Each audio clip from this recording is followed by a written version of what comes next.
سائنسدانوں نے سوچا اگرچہ انسان جس کا باڈی اسٹرکچر تمام جانداروں سے زیادہ پیچیدہ ہے، ایسے مشکل ترین مراحل سے گزر کر محفوظ کرنے کے بعد زندہ کیا جا سکتا ہے۔ اس کے لیے سب سے پہلے سائنسدانوں کو جو خدشات لاحق ہوئے، ان کے مطابق جب انسان کو منجمد کرنے کے لیے رکھا جائے گا تو اس کے جسم کا درجہ حرارت کم ہونا شروع ہو جائے گا اور خون کا بہاؤ کم ہونے کی وجہ وہاں موجود تمام خلیات سخت ہو کر آہستہ آہستہ اکڑنے کے بعد برف کی صورت اختیار کر لیتے ہیں، جن کے بعد شاید یہ سمجھا جائے کہ انسان مکمل طور پر فریز ہو چکا ہے، لہٰذا جب چاہے اسے پگھلا کر زندہ کیا جا سکتا ہے۔ لیکن یاد رہے، انسانی خلیہ کرسٹلز کی صورت میں منجمد ہونا ہی سب سے بڑا مسئلہ ہے، وہ بھی اس صورت میں کہ جب اسے پگھلانے کی سوچ لیے بیٹھے ہوں تو بہت سے مسائل جنم لے سکتے ہیں، کیونکہ یہ کرسٹلز انسانی سرکولیٹری سسٹم میں چھوٹے چھوٹے کراس یا کٹس لگا سکتے ہیں، قطع نظر اس سے کہ وہ اس پروسیس میں کتنا ٹائم لیتے ہیں،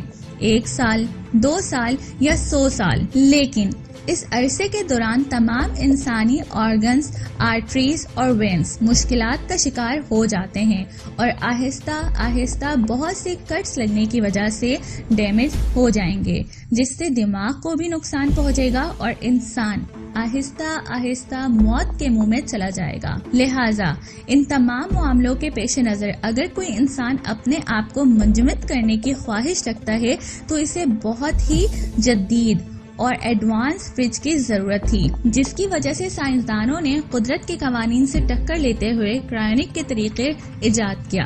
جو تمام ہی کم درجہ حرارت رکھنے والا فریج ہے، یعنی -80 ڈگری سینٹی گریڈ اور تقریباً -112 فارنہائٹ رکھتے ہوئے لیکوڈ نائٹروجن اور خشک برف سے بنایا گیا، جہاں انسانی آرگنز، ٹیشوز اور بایولوجیکل آبجیکٹس کو محفوظ کیا جا سکتا ہے۔ اور اسی پر اس کو مد نظر رکھتے ہوئے 1966 میں جیمز بیٹ فارو وہ پہلا شخص بنا جس نے خود اپنے جسم کو ایسی حالت میں منجمد کروانے کا کہا جب وہ کڈنی کے کینسر میں مبتلا تھا، لہٰذا اس مرض سے مرنے کے بعد اس کے جسم کو اسی کے کہنے پر صرف اس لیے محفوظ کر لیا کہ وہ کچھ عرصے بعد زندہ ہو سکے گا۔ اور اسی طرح سب سے کم عمر منجمد لاش ہونے کا اعزاز تھائی لینڈ کی ایک 2 سالہ بچی میتھرینا ووٹیونگ کو جاتا ہے، جسے دماغی کینسر میں مرنے کے بعد ان کے والدین نے انہیں منجمد کروا لیا، جو اب تک موجود سب سے کم عمر منجمد لاش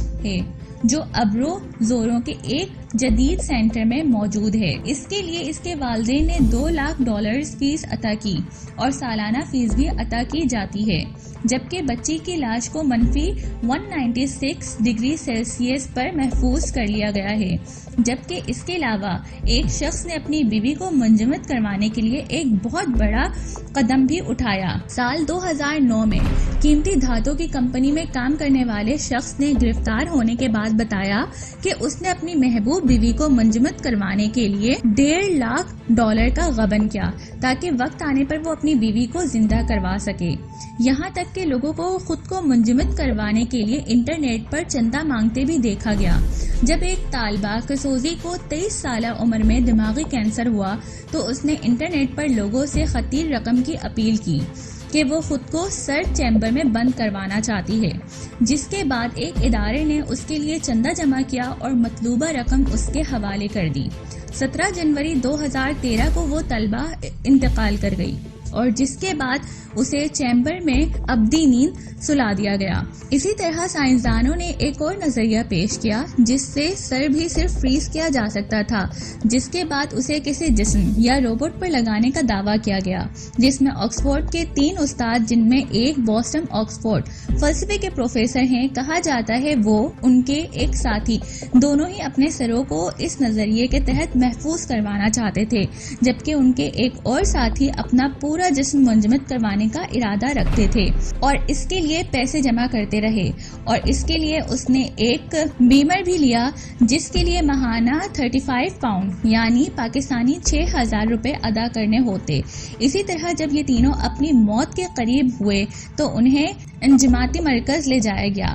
مرنے کے بعد اس کے جسم کا پورا خون نچوڑ کر اس کے ایک خاص مائع سے بھر لیا گیا تاکہ خون کی نالیاں کھلی رہیں۔ بعد میں انہیں خون بھر کر زندہ کیا جائے۔ لیکن ہر نفس کو موت کا ذائقہ چکھنا ہے اور قدرت کے اس اصول سے کوئی شخص اس وقت تک نہیں بچ سکتا جب تک قدرت اس اصول کو نہ بدلے، اور یہ اٹل ہے کہ مرنے کے بعد ایک ہی زندگی ہے اور وہی ابدی زندگی ہے جن کے بعد موت نہ ہوگی۔ لہٰذا سائنسدان اللہ کی عطا کی ہوئی عقل کو اسی کے خلاف استعمال کر کے نہ تو کوئی کامیابی حاصل کر سکتے ہیں اور نہ ہی ہمیشہ جینے کی خواہش پوری کر سکتے ہیں۔ تو بہتر یہی ہے کہ ہوش کے ناخن لیں اور اپنی زندگیوں کو موت کے آنے تک بہتر کاموں میں صرف کر دیں۔ امید کرتی ہوں آج کی ویڈیو آپ کو پسند آئی ہوگی۔ اپنا بہت سارا خیال رکھیے گا۔ اللہ حافظ۔